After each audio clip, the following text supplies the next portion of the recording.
Levítico, capítulo de número 23, versículo de número 26 ao 32. Diz assim a palavra do Senhor. O Senhor disse ainda a Moisés: mas aos 10 dias deste mês,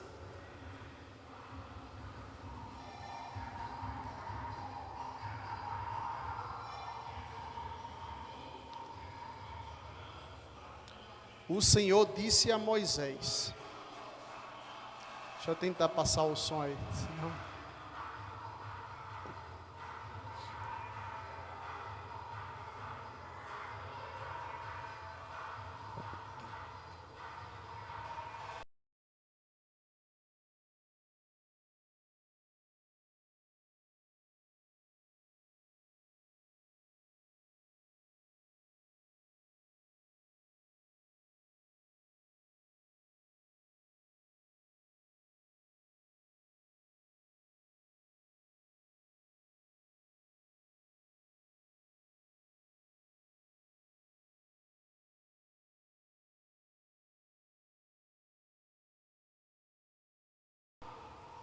Vamos voltar do início.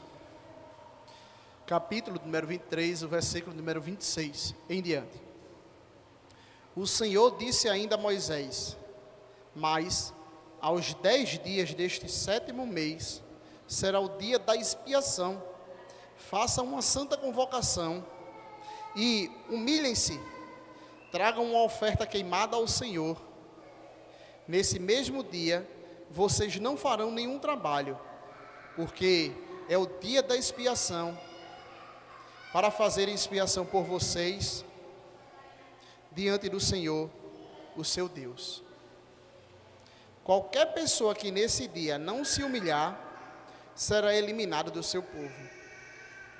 Quem nesse dia fizer algum trabalho, a esse eu destruirei do meio do seu povo. Não façam nenhum trabalho nesse dia. É estatuto perpétuo pelas gerações de vocês, onde quer que morarem. Será um sábado de descanso solene para vocês, e vocês se humilharão da tarde do dia 9 desse mês até a tarde do dia seguinte. Vocês celebrarão esse sábado. Vamos orar ao Senhor. Amado Deus, queremos te louvar pela tua graça infinita, que nos faz mais uma vez estarmos diante da tua palavra para ouvi-la e aprendê-la, para que possamos vivenciar aquilo que tu quer para cada um de nós, ó Deus.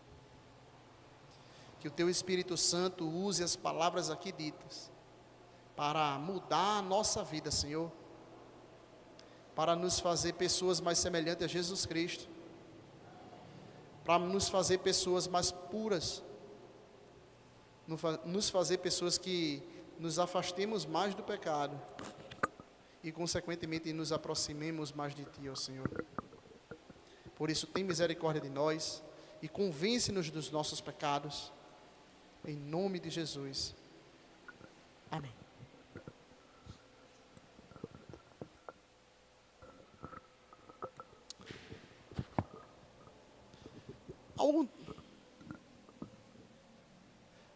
Algum tempo atrás, quando eu ainda estava rodando como motorista de aplicativo, trabalhando como motorista de aplicativo lá em Recife, logo no início, teve um final de ano que eu trabalhei, e não sei quantos de vocês sabem, mas lá em Recife, final de ano, na praia de Boa Viagem, bomba, né? Eu peguei uma passageira, não, 3 passageiras, para levar para um determinado local. Eu era ainda iniciante. Fui empolgado, disse: oxe, tá bom, o valor da corrida tá bom, eu vou pegar. Peguei. As meninas entraram no carro.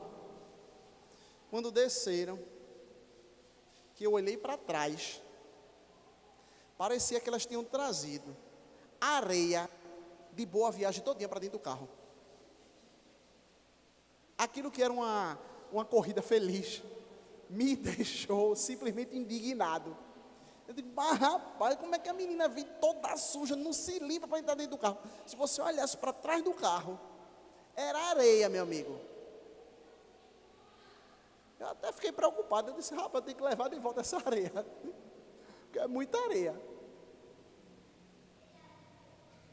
E a partir dali, eu comecei a me policiar, a pegar passageiros na praia. Quando eu ia para Boa Viagem, que o cara estava no calçadão da praia, eu digo, tchau. Pegue outro. E eu vou deixar o cara entrar no meu carro, para sujar meu carro todinho, com areia, com toda coisa. Eu vou parar de trabalhar? Não vou não. Eu ia, quando eu via, oxê, calçadão, veio da praia, para cá. Não queria deixar ninguém que viesse da praia entrar mais no carro. Para não deixar aquela nojeira, aquela quantidade de areia dentro do carro, você ter o trabalho de limpar e não ficar do jeito adequado. A festa que nós iremos estudar hoje, que é uma das festas anuais que era realizado no calendário litúrgico de Israel, é a denominada Festa do Dia da Expiação. É interessante que, embora seja uma festa, você vai ver que há muito momento de lamento. Você vai ver que Moisés, ao escrever esse capítulo número 23, por instrução do Senhor, ele diz que o povo deve se humilhar, se humilhem, jejuem. Então, como é que uma festa pode ser uma festa onde você está se humilhando constantemente? O que é que trata exatamente a festa do dia da expiação? Eu peço que vocês abram a Bíblia de vocês em Levítico, capítulo de número 16, porque nós iremos nos concentrar um pouco nesse capítulo de número 16, porque fala justamente da instituição da festa do dia da expiação, e lá trata mais pormenorizadamente o que nós acabamos de ler no capítulo de número 23. Mas o tema da nossa mensagem hoje é a garantia do livre acesso a Deus. A garantia do livre acesso a Deus. Abramos então no capítulo número 16, lá de Levítico, tá? Algumas coisas importantes que a gente tem que entender.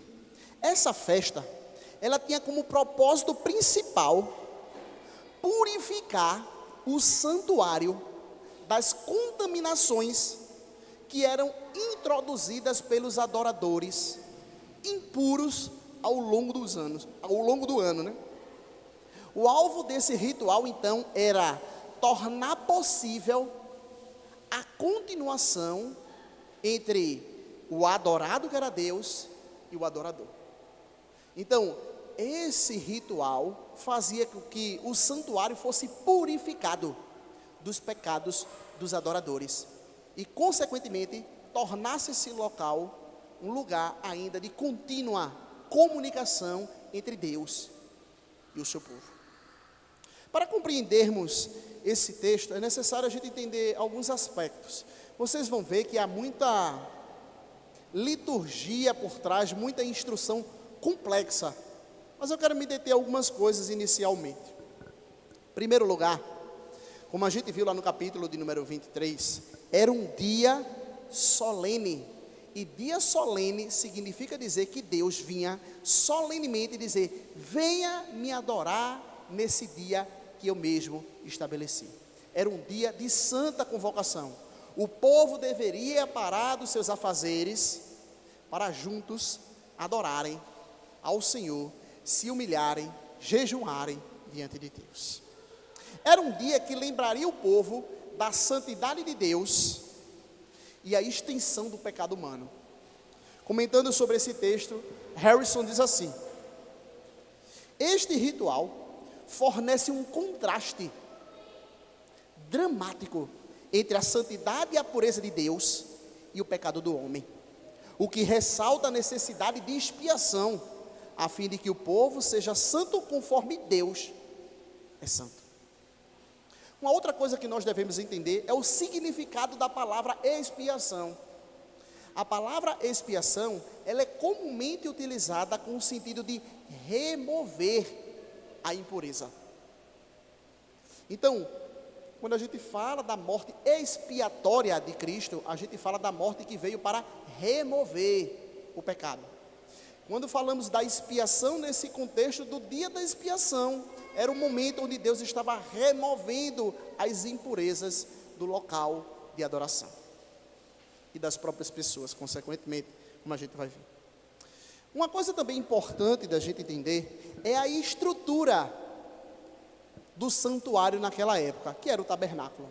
Era uma estrutura mais ou menos simples.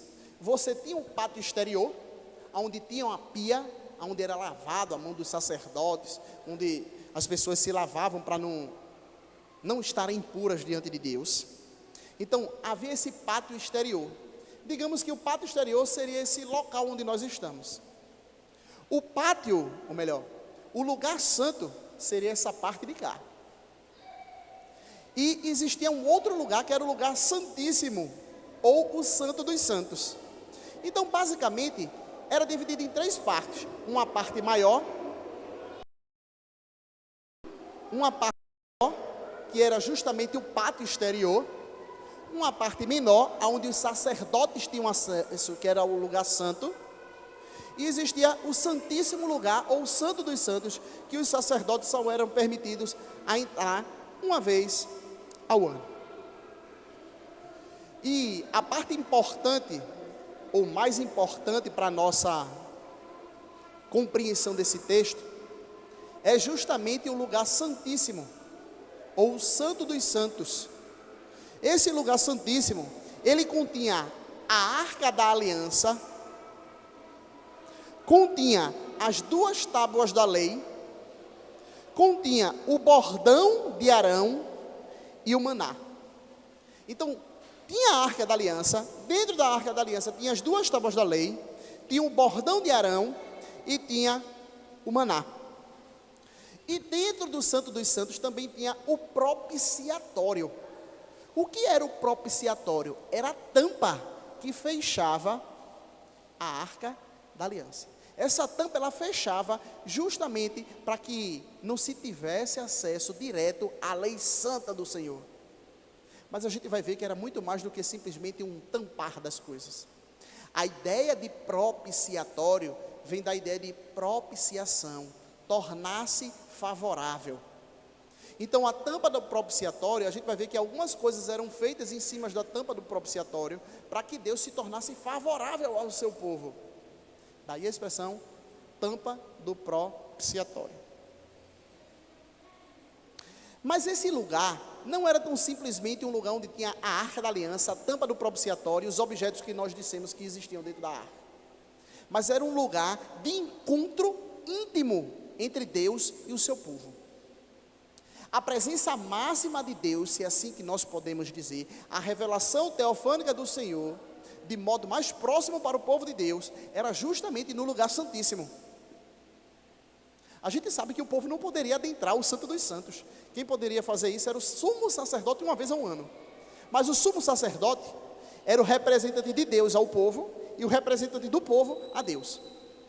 Então, quando o sumo sacerdote adentrava ao Santo dos Santos, era como se o povo estivesse adentrando ao Santo dos Santos. Então, o Santo dos Santos era um lugar da comunhão íntima entre Deus e o seu povo, um lugar da revelação máxima do Senhor. O que podemos observar quando tratamos da festa da expiação é a amplitude do pecado e a amplitude da purificação. O pecado sai contaminando tudo e a purificação também, consequentemente, sai limpando absolutamente tudo. A festa, ela é instituída dentro do contexto da morte dos filhos de Arão. Veja Levítico capítulo número 16 e o verso 1. O Senhor falou a Moisés, depois da morte dos 2 filhos de Arão, quando estes chegaram diante do Senhor e morreram. Essa passagem bíblica está onde? Essa passagem bíblica está justamente em Levítico capítulo número 10, quando diz que Nadab e Abiú, eles entram com um fogo estranho na presença do Senhor e Deus os mata. Então, o autor está localizando as instruções a respeito do dia da expiação, justamente no contexto da morte dos filhos de Arão.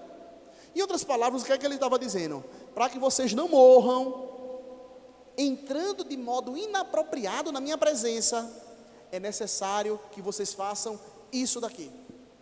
Então ele agora dá uma série de instruções da maneira adequada que o povo deve se apresentar, ou pelo menos os sacerdotes deveriam se apresentar, representando o povo diante de Deus. Eles não poderiam simplesmente chegar a qualquer hora, eu vou ali conversar com Deus, vou lá no Santo dos Santos. Hoje eu briguei com a minha esposa, eu vou chegar lá no Santo dos Santos para ver o que é que Deus pode falar comigo. Não poderia. E o dia da expiação era esse dia que Deus estava dando para que o povo pudesse ser instruído para não ser fulminado, assim como foi fulminado os filhos de Arão. Então, o dia da expiação fala do pecado humano e fala da remoção desse pecado. Os primeiros itens a serem purificados no dia da expiação eram justamente os itens ou os instrumentos físicos, o próprio sacerdote, os utensílios. Veja o que diz, por exemplo, no versículo de número 3 e o versículo de número 6. Mas é assim que Arão deverá entrar no santuário, com um novilho para oferta pelo pecado e um carneiro para o holocausto. Verso 6.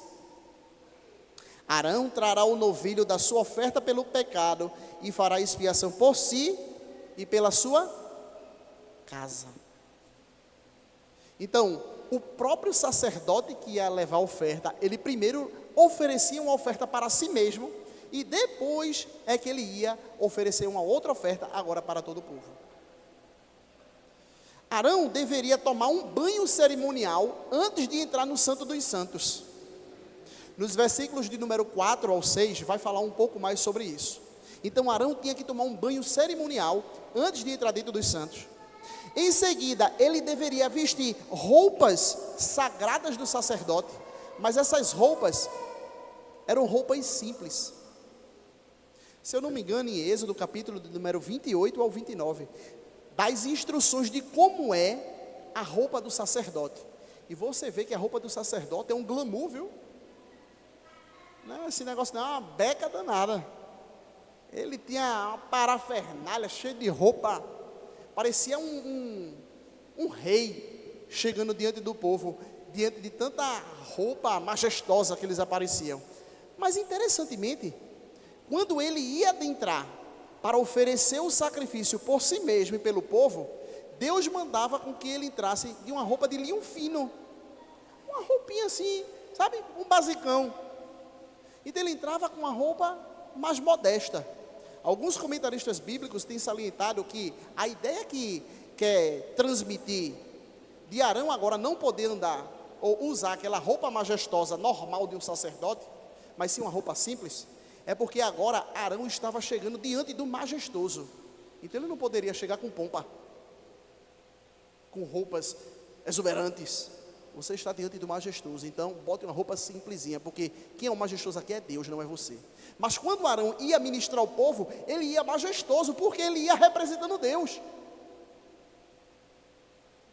Tanto é que depois que termina a cerimônia, ele oferece sacrifícios, é dito que ele bota a roupa de novo agora dos sacerdotes, para ministrar diante do povo. Então, diante de Deus, Arão tinha que chegar com simplicidade, diante daquele que é o Todo-Poderoso. Os que serviam no ritual também deveriam se purificar, assim como Arão também deveria se purificar.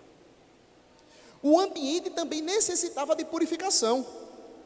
O altar, o lugar santíssimo, a mobília do tabernáculo, tudo deveria ser purificado devido à contaminação do pecado humano.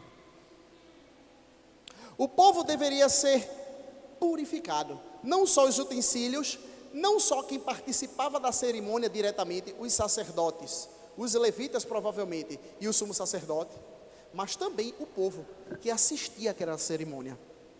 O versículo de número 15 diz a respeito do povo ter que se purificar no capítulo 16. Depois matará o bode da oferta pelo pecado, que será para o povo. Trará o sangue do bode para dentro do véu e fará com esse sangue como fez com o sangue do novilho. Ele o aspergirá no propiciatório e também diante dele. Então, Arão tinha que chegar com um animal morto, o seu sangue morto, levar o sangue desse animal morto e aspergir para que o povo pudesse ser perdoado dos seus pecados. Primeiro ele fazia isso para ele e a sua dinastia, os sacerdotes, a sua casa, bem como, agora depois, ele adentrava com um bode que era morto em favor do seu povo, ou do povo de Deus. No versículo de número 5, fala sobre as instruções dos animais que são oferecidos diante de Deus para o povo. Diz o versículo 5: da congregação dos filhos de Israel, pegará 2 bodes para a oferta pelo pecado e 1 carneiro para o holocausto. Então existe o quê? 2 bodes e 1 carneiro. 2 bodes para a oferta pelo pecado e 1 carneiro para o holocausto. O que é um holocausto? Um sacrifício totalmente queimado. Isso era prescrição para o povo de Deus, para que o povo de Deus pudesse ser purificado.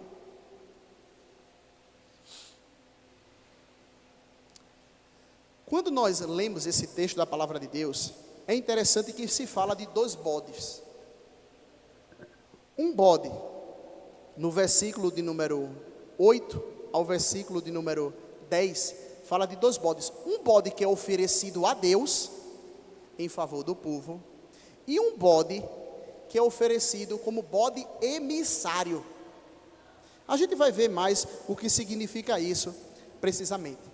Mas o que normalmente acontecia? Esses 2 bodes eram trazidos na presença do sacerdote, e o sacerdote lançava a sorte. Dependendo de como essa sorte fosse lançada ou caísse, o da direita ou da esquerda seria o bode emissário, e o bode como oferta ao Senhor.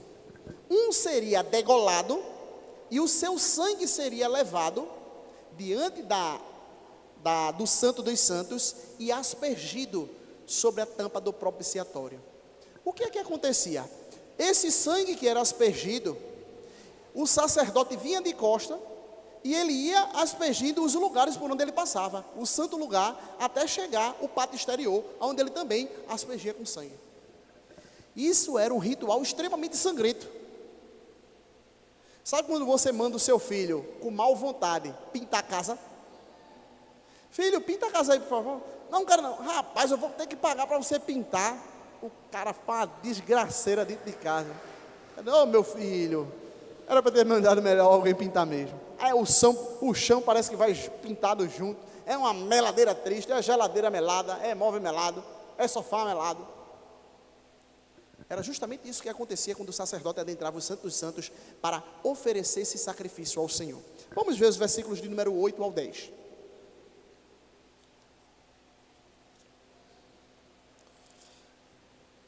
Lançará a sorte sobre os 2 bodes, uma sorte para o Senhor e a outra para o bode emissário. Arão fará chegar o bode sobre o qual caía a sorte para o Senhor e o oferecerá pela oferta pelo pecado. Mas o bode sobre o qual caía a sorte para bode emissário será apresentado vivo diante do Senhor para fazer expiação por meio dele e enviá-lo ao deserto como bode emissário. Um então seria degolado e o seu sangue seria levado a esses lugares, o santo dos santos, depois o santo lugar e depois o pátio exterior, jogando o sangue para tudo que é lado. Era algo extremamente sangrento. Mas um bode deveria ser imolado pelo sumo sacerdote como oferta pelo pecado que o povo tinha cometido contra Deus. E o bode emissário deveria ser enviado para o deserto. Ele não era morto. Depois que Arão fosse lá, fizesse esse rito de lançar o sangue ou aspergir o sangue sobre esses cômodos do tabernáculo, ele terminava e agora vinha com um bode e esse bode era levado por um assistente para o deserto, o bode emissário. Mas o que é que ele fazia? Ele orava, ele segurava com as suas duas mãos na cabeça do bode e confessava o pecado do povo diante da cabeça desse bode, como se fosse uma transferência, por assim dizer, dos pecados. Esse ritual era um ritual extremamente temeroso. Você chega temeroso para cultuar Deus? Poxa, nada, aqui é bom demais, aqui os irmãos, todo mundo se conhece, todo mundo ri para todo mundo, aqui a gente é tudo legal um com o outro. O sacerdote, ou o sumo sacerdote, quando adentrava o Santo dos Santos no dia da expiação, ele ia tremendo de medo, e o povo ficava assistindo ele adentrar aquele Santo dos Santos. Claro que eles não tinham acesso, mas eles viam entrando no santo lugar, sumindo. Então, essa situação levou ao povo, com o passar do tempo, isso não é relatado na Bíblia, tá? Isso é relatado fora da Bíblia. Alguns judeus registraram que, com o passar do tempo, os sumos sacerdotes agora iam ao Santo dos Santos com uma corda amarrada na cintura. Então, eles iam com a corda e com os sininhos batendo na orla da borda da sua veste. Então, ele ia fazer o ritual que Deus prescreveu. Se ele demorasse, o pessoal lá fora não ouvisse nenhum sininho tocar, eita, morreu. Vem puxando a cordinha. Vem um cara só o cadáver. Mas veja como era a ideia que o povo tinha para adentrar o Santo dos Santos. É um lugar extremamente temeroso. Não é um lugar qualquer. Você tinha que entrar com todo o cuidado do mundo. Mas um bode, ou melhor, um dos bodes que aqui é importante a gente salientar, é justamente o bode emissário. Essa palavra para bode emissário, no original hebraico, é bode Azazel, ou bode para Azazel. Na Bíblia da gente tem bode emissário, bode expiatório, mas no original hebraico a expressão é bode Azazel. Por que é importante a gente se concentrar um pouco na ideia do bode emissário ou bode Azazel? Em primeiro lugar, porque esse bode era o único momento onde o povo realmente via Arão e posteriormente os sumos sacerdotes que se seguiram a Arão fazer o ritual visivelmente para o povo. Porque o povo não via o sangue do animal sendo derramado no santo lugar, nem no Santo dos Santos. Tudo era feito lá dentro. Eles ficavam, o que está acontecendo? A gente não pode ver nada dentro. Mas o bode emissário, ele era enviado no pátio exterior do tabernáculo, aonde o pessoal poderia visualizar tudo aquilo que estava acontecendo. Então Arão colocava a mão sobre a cabeça deles, as duas mãos, como tem em Levítico capítulo 16, orava para que os pecados do povo fossem para esse bode Azazel. O que então era esse bode Azazel? Algumas interpretações sobre o que exatamente seria isso. Mas, como eu disse, ele coloca a mão sobre a cabeça desse bode. Esse bode é enviado ao deserto sob os cuidados de um homem separado para isso. Está lá no versículo de número 21. Mais tarde se desenvolve esse costume, ou melhor, o costume de garantir que esse bode não voltasse. Isso não está na Bíblia, mas com o passar do tempo, o povo de Israel desenvolveu um costume de que, rapaz, se a gente quer transferir o nosso pecado para esse bode ser jogado lá no deserto, você já imaginou, a gente está lá comemorando a Deus, estamos perdoando o pecado, chega o bode, bé. De repente o bode aparece de novo, berrando com os pecados do povo. Eu me lembro de uma situação que meu amigo me falou, o presbítero da igreja que eu fiz parte, que ele disse que o cachorro dele estava perturbando muito, não sei o quê, ele foi dar fiel ao cachorro. Ele disse que andou mais ou menos uns 5 quilômetros. Ele mora em Engenho do Meio, ele deixou lá na Praça da Várzea. É uma distância considerável. E não é um negócio reto, você entra para cá, vai para lá, vai para cá, segue. Ele levou o cachorro. No dia de manhã o cachorro estava lá na porta dele. Ele disse, rapaz, eu te levei tão longe. Então, para que não acontecesse isso do bode emissário voltar, você imagina, vamos adorar a Deus, de repente está o pecado voltando. O povo desenvolveu uma técnica. E qual foi essa técnica? Levava o bode para um precipício e chegava lá e um empurrãozinho de leve. Ele morria. Alguns comentaristas bíblicos dizem que empurrava de costa. Vem bodinho, bodinho. Quando ele não está nem vendo o que está acontecendo. Qual a ideia? O pecado foi removido. A gente não quer que esse pecado volte mais. Porque era simbolizado por esse bode Azazel. Esse bode que era enviado para o deserto. Mas o que significa, e era isso que eu queria dizer antes, é exatamente a expressão Azazel. O que isso significa? Algumas interpretações bíblicas surgiram ao longo da história sobre o que significa exatamente isso. É o nome de um demônio que existia no deserto, o demônio Azazel. Por incrível que pareça, essa é a visão majoritária dos comentaristas bíblicos. A maioria dos comentaristas bíblicos acredita que, na verdade, Azazel era um demônio que existia no deserto. Então, esse bode era enviado para esse demônio. Outros dizem que Azazel significa destruição completa. Outros ainda vão dizer que é precipício rochoso. Outros ainda vão dizer que é região isolada da terra. E outros ainda acham que a tradução melhor seria levar embora. Daí a ideia de emissário. Vai-te embora. Sai daqui. É difícil você determinar o que exatamente era esse bode. Mas dificilmente parece que a ideia dos adventistas do sétimo dia, que acreditam que esse bode emissário era um bode oferecido a Satanás, esteja correto. Porque em canto nenhum é dito na Bíblia que se oferece alguma oferta expiatória para Satanás. A oferta expiatória é feita pelo próprio Cristo e é dada ao próprio Deus. Cristo morre expiatoriamente em relação a Deus. Não é Satanás que está ganhando alguma coisa com isso.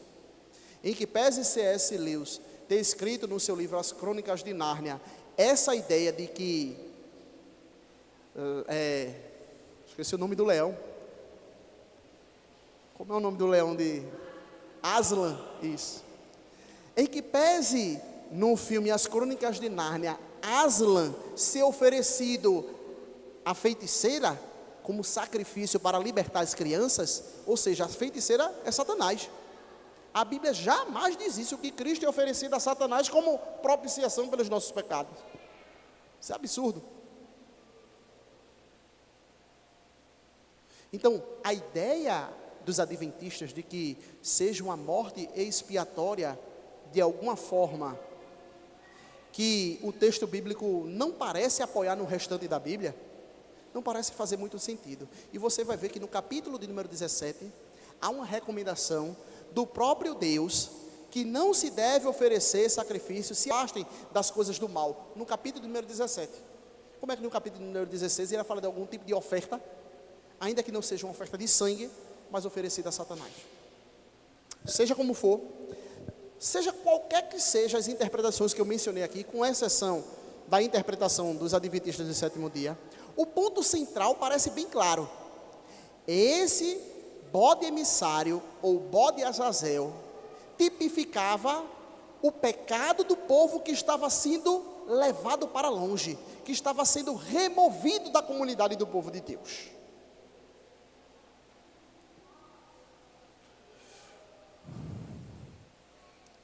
Para resumirmos então a ideia do dia da expiação, o propósito dessas leis é impedir que Arão, em teoria, o homem mais santo da comunidade do povo de Deus, ele foi separado para entrar no Santo dos Santos, minha gente.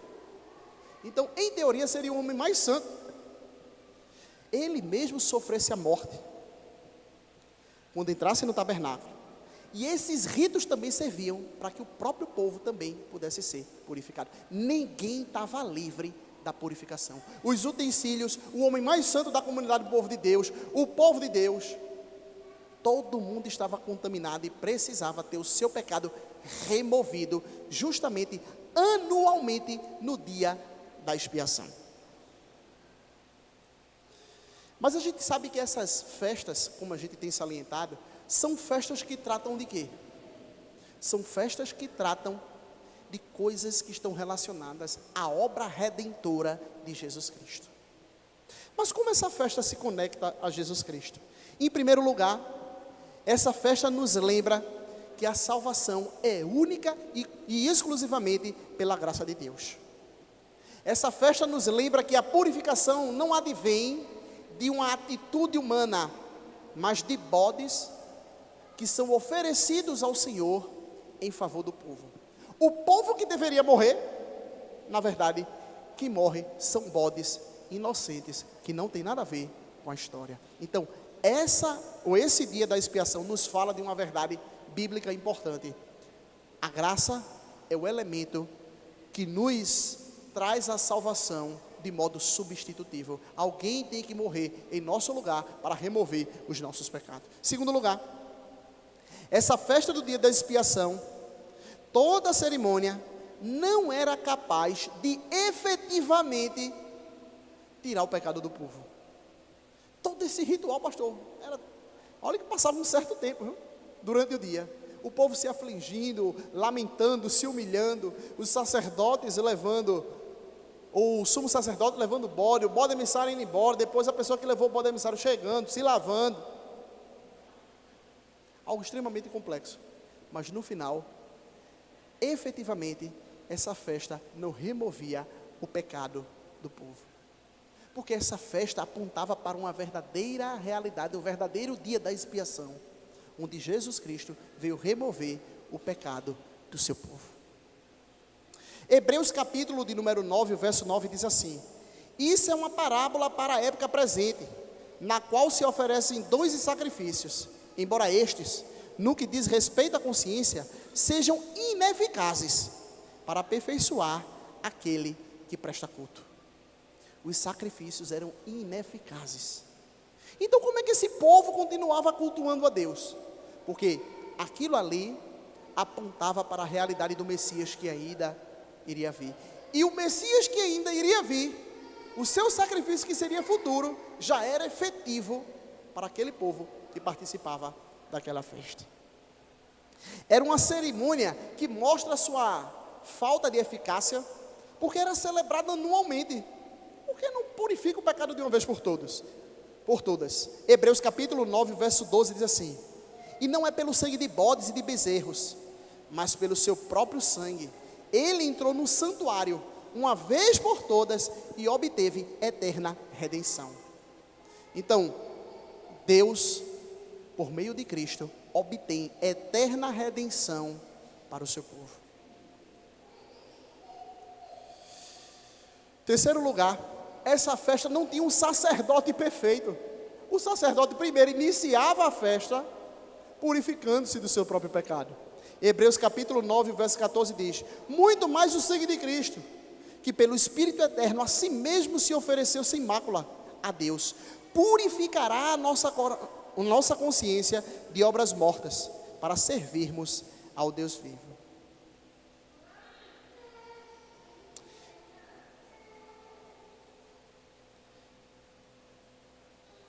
O verdadeiro bode emissário. Vocês lembram como era a cerimônia do bode emissário, não é isso? Não é possível que vocês tenham esquecido. O bode Azazel era enviado para o deserto. E esse lugar tipificava um lugar de eliminação. Sabe que muitas vezes a gente não faz assim, né? Quando você está chateado, você faz assim: vai para o raio que o parta. Você está dizendo: vai para um lugar que eu lá quero te ver mais. Pronto, o bode emissário ia para o raio que o parta. O objetivo é que ele sumisse, fosse eliminado. E é interessante que a Bíblia diz que Jesus foi morto fora de Jerusalém. Veja o que diz Hebreus capítulo de número 13, verso 12. Por isso também Jesus, para santificar o povo pelo seu próprio sangue, sofreu fora da cidade. Jesus, e não Satanás, é o verdadeiro bode emissário.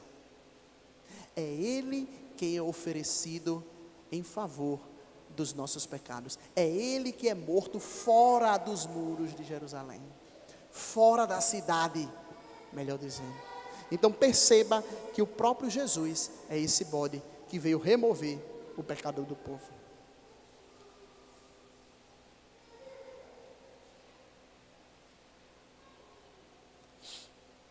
Com o passar do tempo, o povo começou a perder o significado da festa da expiação.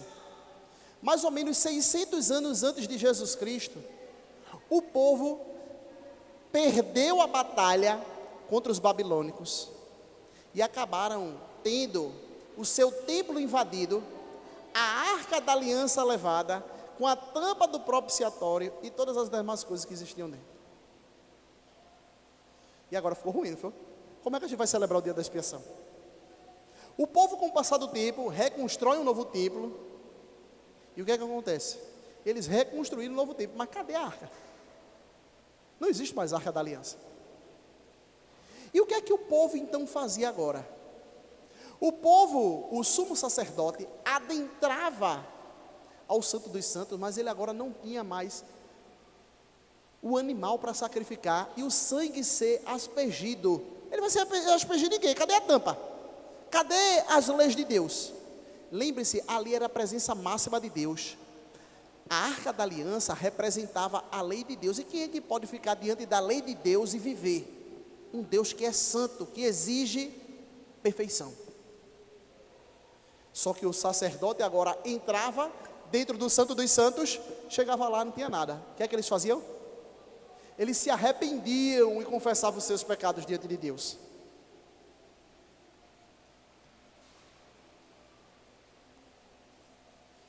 Maimônides, talvez o maior estudioso judeu, ele diz o seguinte: ele dizia que o arrependimento por si mesmo expia o pecado de todos. O ato de arrependimento para Maimônides, que viveu por volta de 1200 depois de Cristo, ele dizia que o ato de arrependimento é em si mesmo um ato expiatório. Removia o pecado.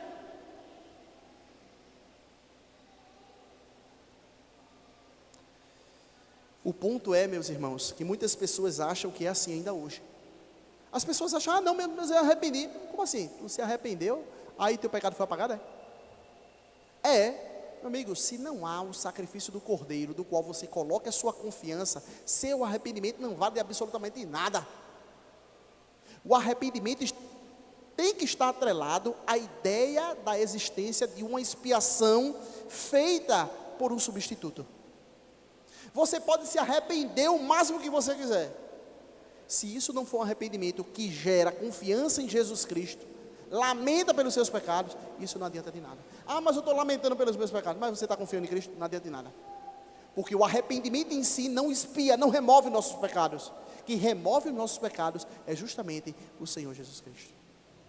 Ou tipificado naqueles animais que eram mortos no Antigo Testamento. Então, quando não existiu mais a Arca da Aliança, o povo agora teve que inventar uma moda. O meu próprio arrependimento me expia dos meus pecados. O que nós podemos aprender então com tudo isso? Em primeiro lugar, a primeira coisa que nós podemos aprender com a festa do dia da expiação é que Deus, Ele odeia o pecado. Deus, Ele odeia o pecado. Algumas pessoas têm tentado abandonar o pecado simplesmente porque esse pecado pode gerar alguma consequência ruim. Sei lá, algumas consequências sociais. Vou abandonar esse pecado porque senão eu posso ser demitido. Outros acham que a gravidade do pecado está no fato de trazer algum tipo de um mal pessoal, não social. Eu vou perdoar aquele irmão ali, senão vai criar uma úlcera no meu coração, vai dar um câncer, eu vou morrer, vou perdoar. É no bíblico, né? Não é tão bonzinho, está pensando na úlcera dele, não está pensando realmente em Deus, não. Ainda aqueles que medem a gravidade do seu pecado, ou a suavidade, pela normalidade ou anormalidade do pecado que é cometido. Se todo mundo é dominado pela internet, você é uma pessoa que é dependente da internet. Dependente, que eu digo assim, a pessoa que seria a linguagem melhor, mas eu vou utilizar essa linguagem, viciada. Porque vício parece trazer uma ideia de você ser um doente. Mas se você é um dependente da internet, mas todo mundo é, pastor, todo mundo passa as suas 10 horinhas, 8 horinhas por dia. Oxe, por que a gente não pode passar? Então as pessoas acham que o pecado se torna algo normal. Então logo é algo, também não vamos ser tão pesado. O dia da expiação vem dizer que Deus odeia todo o tipo de pecado.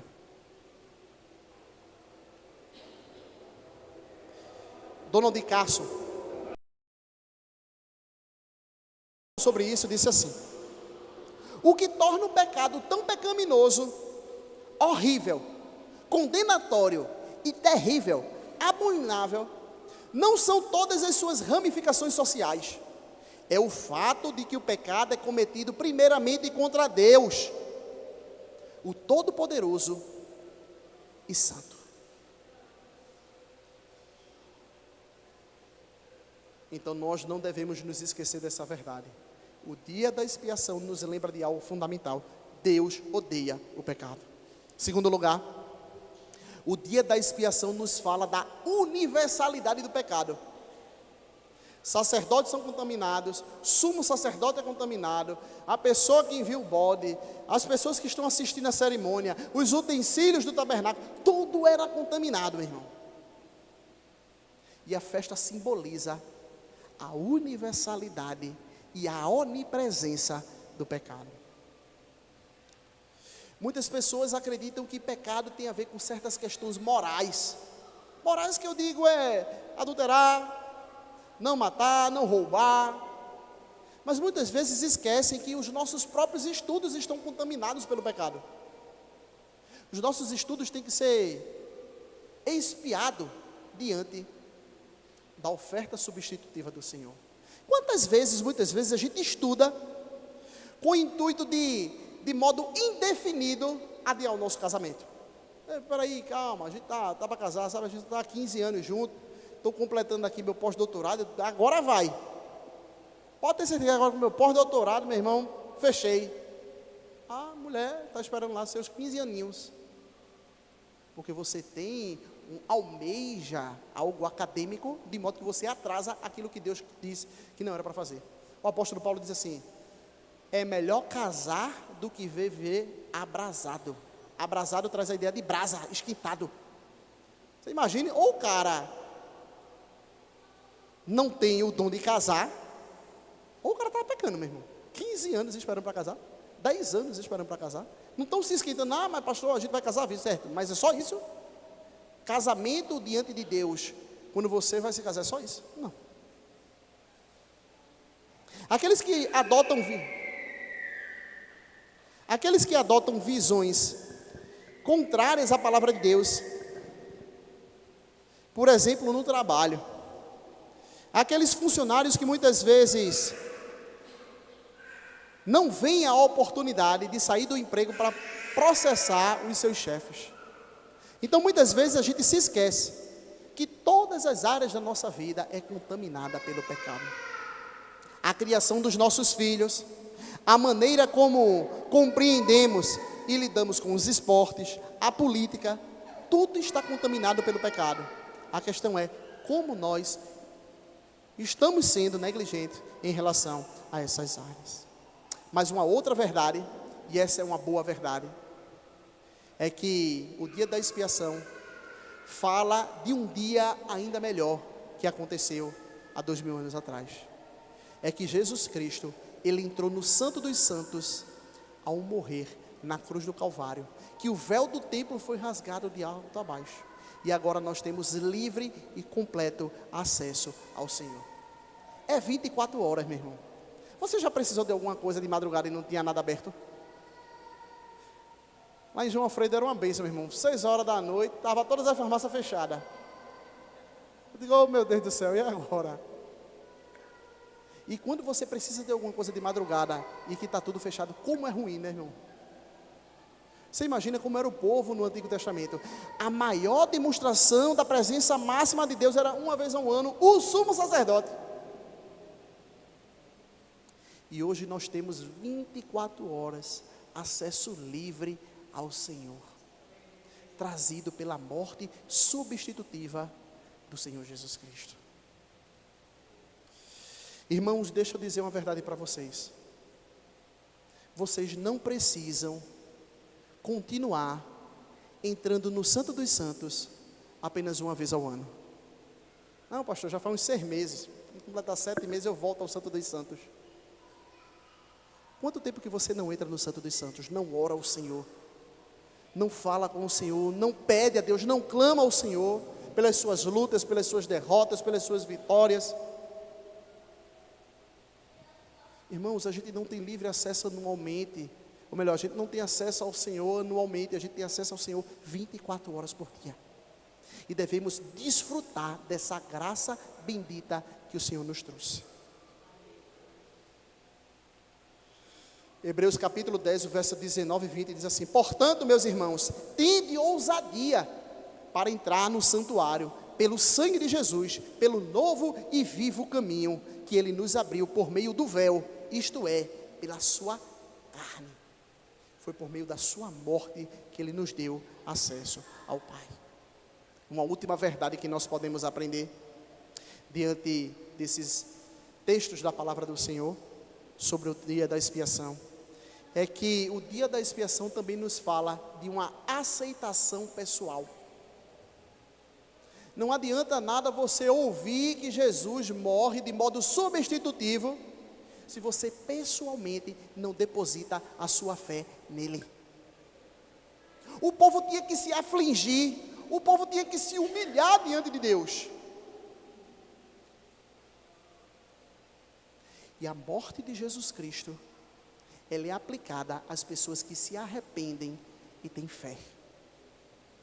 Aquele pelos quais Jesus morreu, inevitavelmente irão exercer fé, lamentar pelos seus pecados e achegar-se a Jesus. O dia da expiação nos convoca a todos nós depositarmos a nossa fé pessoal no bode emissário, no bode que foi morto por todos os nossos pecados. Que pois então nos arrependamos e confiemos no Senhor Jesus Cristo. Vamos orar a Deus. Muito obrigado, Pai, pela Tua palavra. Que esse dia seja um dia de alegria, Senhor, por sabermos que os nossos pecados foram lançados em Jesus Cristo. É um dia também de lamentarmos quando pensamos no dia da expiação, Senhor, porque os nossos pecados fizeram separação entre nós e Ti, Senhor. Mas também é motivo de se alegrar, porque Jesus Cristo resolveu o problema que nós jamais poderíamos resolver. Esse problema que era intransponível humanamente falando, mas pelo sangue do Cordeiro, esse algo que era intransponível se tornou uma ponte que nos dá livre acesso a Ti 24 horas por dia, Pai. Por isso nós Te louvamos, Te bendizemos